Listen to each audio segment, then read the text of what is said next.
post show. I Post-show. almost ended the You're gonna recording. stop the I was like- recording. I was like, oh wait. We still have like at least another 20, 30 minutes of talking to each other. I need to run to the restroom. Yeah.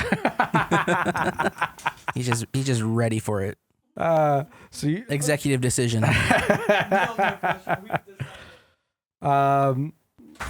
so you're way more for just improving the ad reads now? Oh, I just don't feel like writing any. It takes so much time to try to figure that shit out. It's fine. And those last 3 ones I made were like, man, how do I do this shit? And then Oh, I'd sit down and I'm sitting there for like 2 hours. Like, oh, hey, okay, there's an idea after the 2 hours is over. Oh, don't get me wrong. It was one of those things where like those like the first like 8 or 10 that you had felt like they came so quick. Like you had that list, but when we went to go check it out, it's like, oh my god, this thing is full. Yeah, that was like a 6-hour endeavor. Yeah, you had like a huge list of stuff that you made, and I was like, okay, I hadn't listened to any of it yet. And you started reading them. I was like, this is fucking gold. Like this is so fucking good.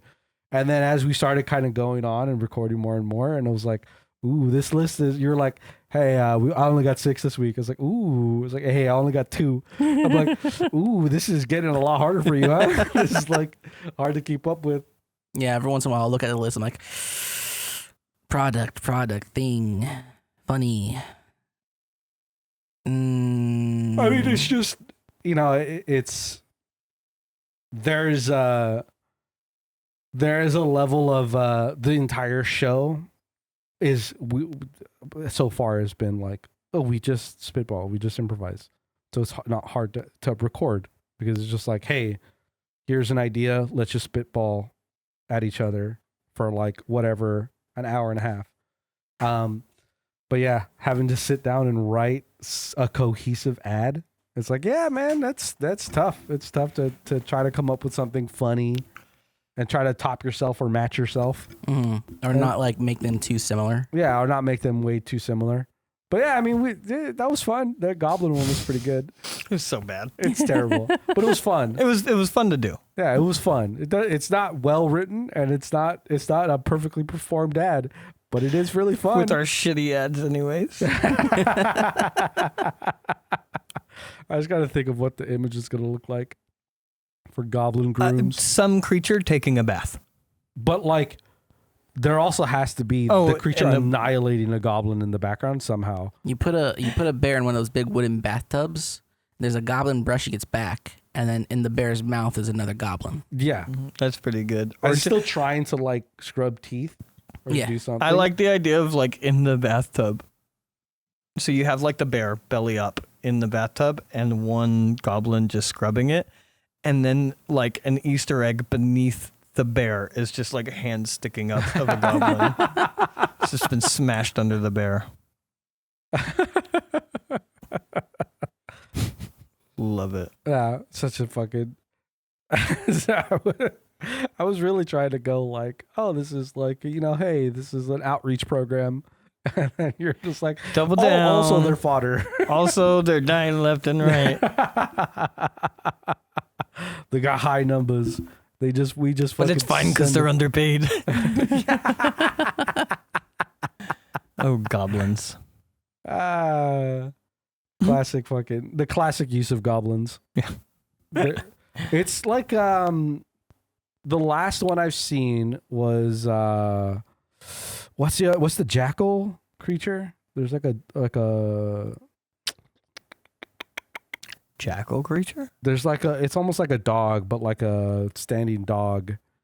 A gnoll? A gnoll, yeah. Like gnolls are the last ones I've seen where like people use them as like fodder. Because like I haven't seen a lot of people, at least not like on a lot of like televised stuff where they use goblins as fodder. But I've seen gnolls. Any of the shorter creatures except for halflings. Like any of the more fantasy, like a subhuman. Yeah. I was just saying, it's been a while since I've seen goblins and like in a lot of like a lot of production stuff, a lot of stuff I've seen on YouTube or whatever. Like I often don't see. I did the dog kobold interaction again. Didn't even talk to him this time. They just massacred them. Zero conversation. Like genuinely zero conversation. I did literally, it was the same interaction, just a different campaign. The like halt in the road thing, that stupid fucking interaction, because I think it's so funny. And then it's an ambush. And like just did like 0% trying to interact to the point where the players were upset with each other. They just massacred these creatures. And like every time they hit, I was like, cool, how many points of damage are you doing? Yeah, cool. How do you do it? And by the fourth or fifth one, they're like, oh my God, these are just, we don't need to be fighting these creatures. They're so little and funny. Innocent and easy to murder. Not to fucking keep blowing smoke up fucking Dungeon Soup's ass, but it reminds me, one of the shorts was, it looks like a ranger or like a druid like character, like a female character. She's like going to the woods and there's like an injured squirrel. And she's like, oh, whatever, squirrel. So she heals the squirrel. There's like a whole scene where she's taking care of it, feeding it. They take a bath together. It's a whole thing. And then you see the ranger walking with the squirrel on his shoulder. And then the squirrel just takes an arrow and the squirrel just like flies off screen. And it cuts and it's a goblin. It's a goblin with a little thing like saying something. And the woman reacts like, oh my God, and shoots her arrow and kills the goblin and goes to the squirrel. That's like the other half of the tune. My favorite part is if you have your closed captions on, the closed captions reveal what the goblin is saying. The goblin says, beware of the squirrel. Like he's trying to save this girl, because after the girl kills the goblin and goes back to the squirrel, it's actually just a gnome druid who's been shape-shifting as a squirrel to get close to this ranger. And he's just like, oh, like, and the girl goes like, wait, who are you? It's like, oh, it's me, your friend, the squirrel. It's like, what? Like, oh, like I've been hit. You got to help me. It's like, no, this changes everything. But it's like, yeah, the goblin I've been bathing with you. The goblin was trying to just be a homie. He was just trying to help out. But it's just like immediate. Oh, my favorite part is this time when they did the interaction, the part of the world that they're in, like these dog kobolds, as stupid as they are, were hired by the criminal guild that is the campaign. So their whole thing was to be on the road. They were supposed to rob them. And then like if they had any conversation, they're going to be like, well, we were hired to keep the roads unsafe. So give us all your stuff. And then they could have the interaction and get some, like these kobolds genuinely had information. Yeah. And they are the utmost of like not combatants, not combat ready combatants. Yeah. So like, yeah, you could absolutely bully these dogs like to no end. Also to the degree, and you will win, and they have information. Like there's so much that you could get from them. No, they just exploded all of them. And to the degree that it would be like a gray level, like, the kobolds that we usually run in our games, which is like, there's almost not an ability to not say the truth. Yeah. Because they're that dumb. Yeah. So the way I wrote them is that they are dumb enough to not, they will give away a lot of information, but in almost a riddle-like way, because they were too stupid to understand the information. So they were just going to give up information, but it was all going to be indirect. Huh. But like, they had a decent amount of information, but they would do things like refer to one of the people as like the dog man. Yeah. Something like that. Or big dog or something like that. And then like the reality is there is a shape-shifting druid who can shapeshift into a dog-like creature. And that is one of the bad guys, one of the bigger bad guys. Yeah. And you would get that information, but in a weird way where he's the dog man. And if you don't ask any questions, then you get no answers. Like, you have to ask questions. They will continuously just spew out nonsense, but all of it's like hints and clues and you could connect dots. No. Shatter. No, it's funny. Like, that little moment made me think of like a scenario where it's like, you have like the two quote unquote leaders of the kobolds, and like to say they start talking to them. They're like the two higher ups, and one of them is saying something. And then the other one goes like, no, you don't say that part.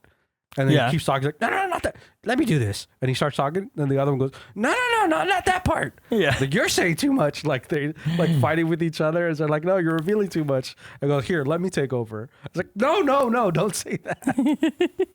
When it got down to like the last kobold, one of them was just like, you killed my dad. And then like tried to stab him. And then just got absolutely obliterated by a hammer. Just, yeah, these are people. You just massacred them. One of them was the child of the other one. Also, like, you guys don't know this, but I'll give you this meta information. The first guy that you killed, that was their chief. Congratulate. You just took out a whole tribe of people. Due to unwillingness to converse. I mean, I got to do it for the post show at some point or something. At some point, release it. But I was looking through some old documents and I found the story of Sam Harthwell, which was Lance. So it was like the whole like the guy that you captured, and it was my moment of like you where like you go to your characters like, no, that was my dad. Trying to force your characters to realize, hey, you did a bad thing. I love hiding meaningless letters on people. So like you kill bandits and whatnot, and they're like, cool, I'm looting. What do I loot? Oh, you get this, you get this. There's also a letter. Cool. It's in Elven. Do you read Elven? No. Do you want to give it to someone? Cool, they read it. And it's just like a, dear mom, I've been out here for a few months. Things aren't going the way that I thought they were. They would. Please, I miss home. Please, could you make sure to tuck in my daughter tonight? I'll have enough money for her medicine soon. Don't worry. Fuck you. Don't go around killing people. And then if you have a group of like mine, they're like, cool, I want more. Give me more tragic details. Yeah. Oh, man, we ripped that guy's eyes out. So what else did he do? So I was thinking about our noir game, and I think I do want to make it a little bit.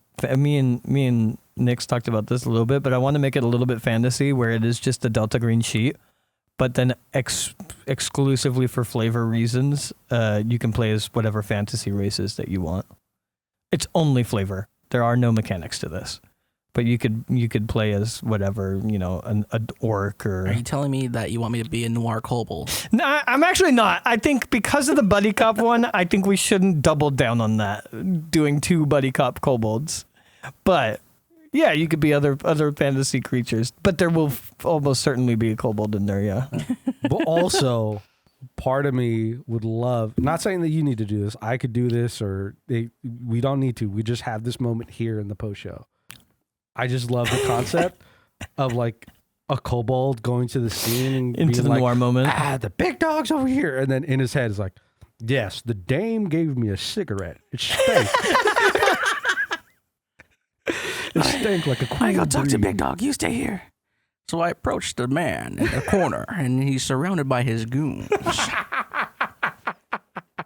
I love it. I love it so much to just like the alpha in his pack. Oh my god! Code switching from dumb kobold into his internal monologue. Read this fucking cool, suave, fucking has everything under control. I've not decided yet because I really do want to play into the like. I know it is goofy and stupid, but I want to play into it being like a grittier noir. So like I want you guys to like take it a little bit seriously and genuinely try to nail the noir moments. I just think it would be fun to also have the flavor of it being a little fantasy. Yeah. You come across the bartender and he's an elf, whatever. I'd probably pick the most boring one, but you get what I mean. Yeah, no, I get you. You want to have like the world is set up in like this, like we were talking about, which is the world is fantasy, but guess what? Not everybody in fucking Forgotten Realms is fucking magical. Not everyone goes on adventures. Well, I don't even mean that. No, I want it to still be modern. You want the world to be... It's the 50s. It's 50s America, but with fantasy races for no reason. Like Roger Rabbit. Yeah. A little bit of like toony stuff going on. Yeah, but it's still just a little bit. Yeah. yeah. It'd just be a fun little flavor to inject for no reason. Sure. Yeah, I get it. I just don't like. I get that you want to go more serious. I kind of want to have part of me wants to just have fun with the like internal monologues. And to me, when I get silly with internal monologues, it's like that breaks away from seriousness. Oh, but totally. I could do it serious. Like you could do it like. Well, I don't want it to be like overwhelmingly serious, but I do want it to be very noir-y. Like I don't want to be laughing through the whole thing. Like laughing after, I think is great. I just think like Sin City. Yeah, the Sin City has those noir narrative monologues. Yeah, and it's all serious. It's none of it is like. Oh, most noirs are serious. But what we our examples. But also we can't help ourselves. I was very inspired by this one episode of American Dad where they do a noir thing. Oh, really? Yeah, I didn't know that.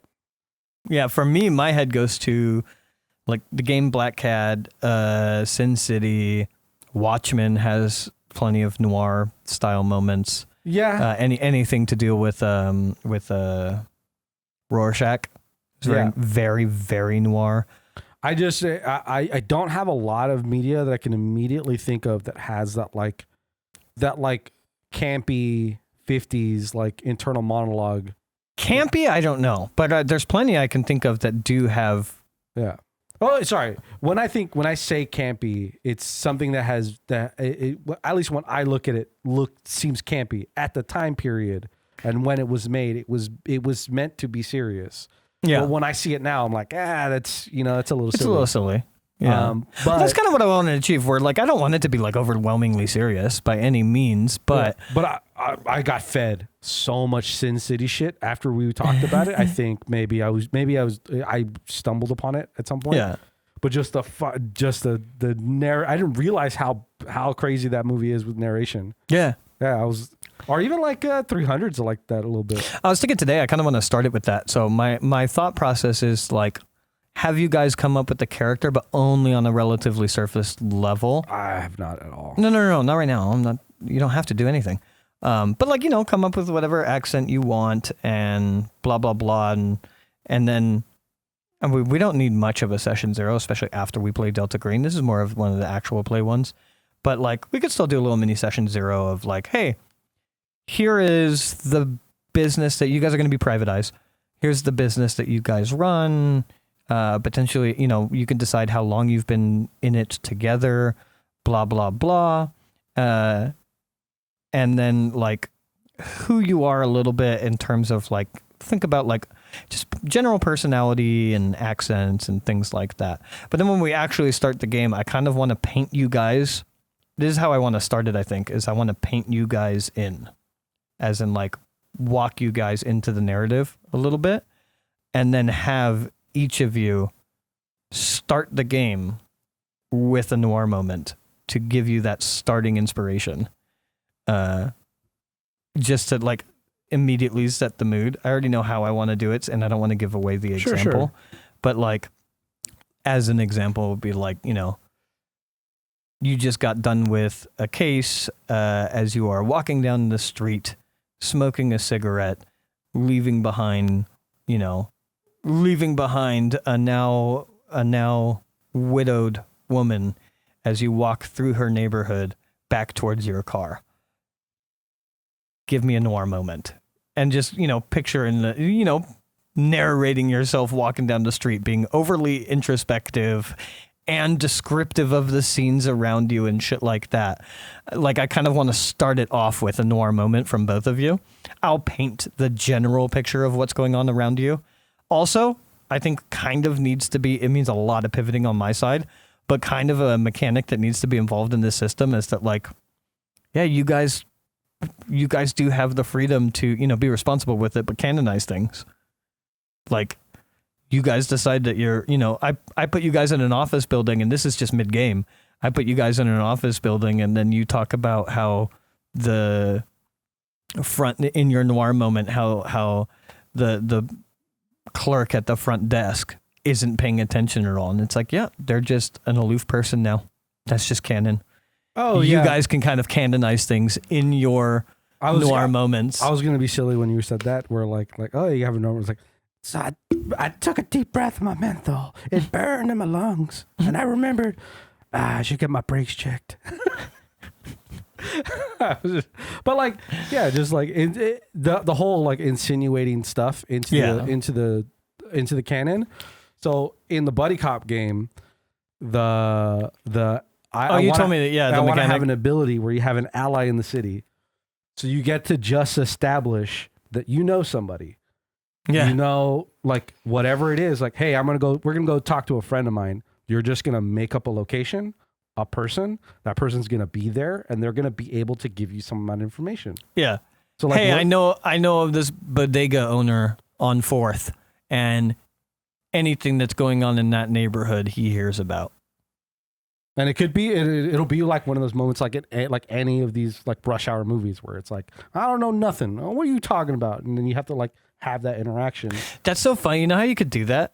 Is just like, you could at the top of the day, I don't know, however you would want to play this, but like at the top of the day, roll a d4, and you have that many people that you know on that day.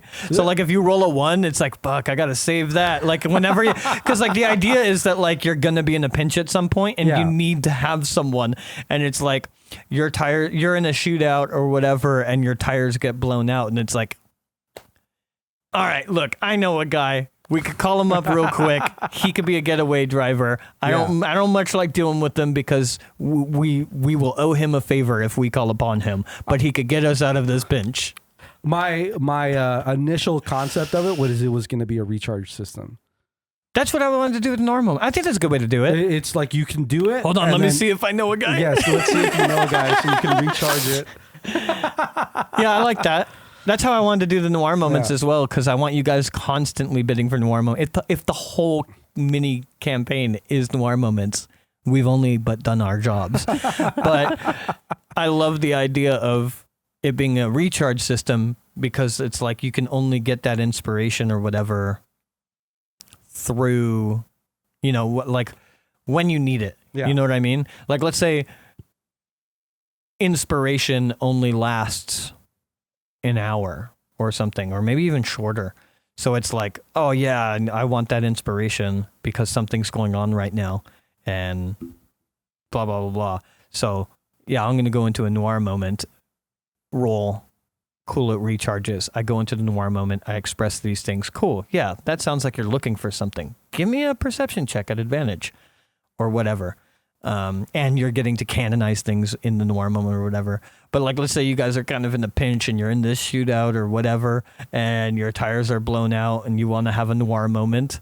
And like, if you were to succeed, maybe you would notice that there's a car with the engine running, but someone abandoned it. Cool. Now you have an out. You can get out of here. But you go to do your noir moment and you don't recharge, so you can't do your noir moment right now, and you just have to play through the situation. And it's something where like it definitely have to be. You can't just like keep rolling for it. Like there's some sort of limitation you have to do where like, there's some amount of time before you can call to it again. Yeah. But yeah, it just it's a funny concept. I want to have it where like the ability of the ally in the city is. Oh, I like the I know a guy mechanic. Yeah. I think the I know a guy mechanic is so great because all of the people, I can't wait to make up people that we know. Yeah. I love the idea where it's like, well, I got an informant who's heavy in the drug game. And so like we could probably find him. He usually frequents this bar. And then also I wanted to have it so like depending on your approach to your own ally, to this person, like they're always going to be beneficial. It's part of the ability. They are beneficial. Yeah. But some of them are going to be way like, again, depending on how you approach, are going to be like, oh, I don't know nothing. And so there's still NPCs that you have to talk to. It's just to grease the wheels a little. Yeah. It's just like you're as a player, you're placing in your own potential, what's the word? Lead. Yeah. It doesn't mean that lead's going to be successful, but you're adding a lead to the situation or adding an escape route or adding whatever. It's one of the things about watching like the Rush Hours and Men in Black movies is like, oh, they always just go to a guy. They all know a guy. They always know. There's like, I think in the first Russia, there's like 3 or 4 guys that they go to. They're just like, oh yeah, here's this guy, this drug dealer in this corner. I'm going to talk to him, get some information. Cool. Oh, there's this guy that owns this business and he gives me this information. Oh, this person knows this other person. It's like, oh, like fucking Christ. How many, like, you know everybody in this fucking city. They're giving you all these details. How many guys do you know? It's like, yeah, you know, like it's a part of like those movies. So it's like, oh, how do you capture that? It's like, oh yeah, I could just let my players improv it, or I have to improv in response. And like you're just canonizing something. Yeah, you're canonizing this person here, and I have to make them fit into the thing that you're doing. I think my situation, the noir moments, is like at least my immediate concept is it's like bidding for advantage. Yeah, you're bidding for a role. You're allowing for your characters to notice something. Because that's what I feel like is the part of the noir moments is like not just notice something though, like again, like say like you guys are scoping out a scene, right? Sure. You're sitting outside, you're parked outside of say a liquor store where you think they're running an illegal gambling thing in the back. You know there's a game going on and you have to get into that game somehow. And then you could go into your noir moment and you're like, the guy up front seems preoccupied with this game. I wonder if I can slip past. And that's kind of the gist of your noir moment. And it's like, okay, give me advantage on your stealth. Give me a stealth check at advantage. Let's see if you could slip past. You know what I mean? Yeah. But yeah, it's bidding for a role. It's bidding for a role and getting advantage on that role. Yeah. Should be fun. I gotta keep working on it. I gotta keep putting it together. I don't think mine's going to take much. Like I want it to be short. I just want to hit relatively mystery with leads and certain moments to hit the feeling of the theme. But overall, I don't need it to be. I don't think it's going to be overwhelming writing it at all. Yeah, I have the event that causes it. I have the people to follow, and I have kind of like a basic thing. But I also have. Like I came up with the idea of like, oh, I want to start you guys in a particular place, but like, how do I root all that? And because I kind of all want it to kind of mean something, and so like, oh, okay, cool. And also I decided to make a whole subplot of stuff happening where like it has nothing to do with you guys. Like, yeah, that whole subplot because you're an idiot and you can't help but write world events. I just wanted it. For Delta Green, for system exploration in general, we were talking about like picture D&D, right? Running any system that we explore, running the D&D equivalent of what would be a low-level campaign, so somewhere between 1 and 3, and then running a second game that would be somewhere around 10, right? So a low-level, mid-level game. So obviously the initial one, when we play on Monday, if you're up for it, would be a low-level. And then after we play that, we would like to do for system exploration a mid-level. I don't know what that means in Delta, so whatever you think it means is fine. It might, I mean, for Delta, it might mean that we're just playing characters that are already moderately insane. That's my guess as to what it means. I think when you describe in Delta in that matter, it'd probably be like the threat level. I would say like low level means like, oh, there's some guy who found something and he's doing something with it. And then mid level will be like, there is a conspiracy. Yeah. So. Yeah, the threat level is higher. The danger, the risk is higher. That makes sense. Yeah. And probably starting off with better skills, but more insanity, I imagine, if you're playing a mid-level. Yeah, like a character who's deeper in it. Yeah. Yeah. Probably has one of the adjusted to things. Yeah. Yeah, that makes sense. I mean, we could do all of that in the session zeros, the subsequent session zeros that we will play. But yeah, that's just our general thoughts is, yeah. Cool. Sounds good. Yeah. All right. Next week, a little bit of Delta. Oh, also, Gray, if you could control yourself on the weekend and not show up hungover, that'd be great. If you could. I drank a whole bucket. Yeah. You're really just bringing down the mood. I know, it's crazy. It's crazy how hungover you are by comparison to the others. I don't feel good. Cannot wait to go to bed. I'm hungry. I want to go home and eat. my body's not tired anymore. I don't think I'm tired anymore, to be honest, because I had a fucking monster while we were recording. But I still wish for bed very hard. I don't even know if I'd be able to sleep anymore. I have so much caffeine in my body, but I want to be asleep so bad. All right, let's go find a cleric. Remove this curse. Get this rid of me. All right. Thanks for listening. Bye.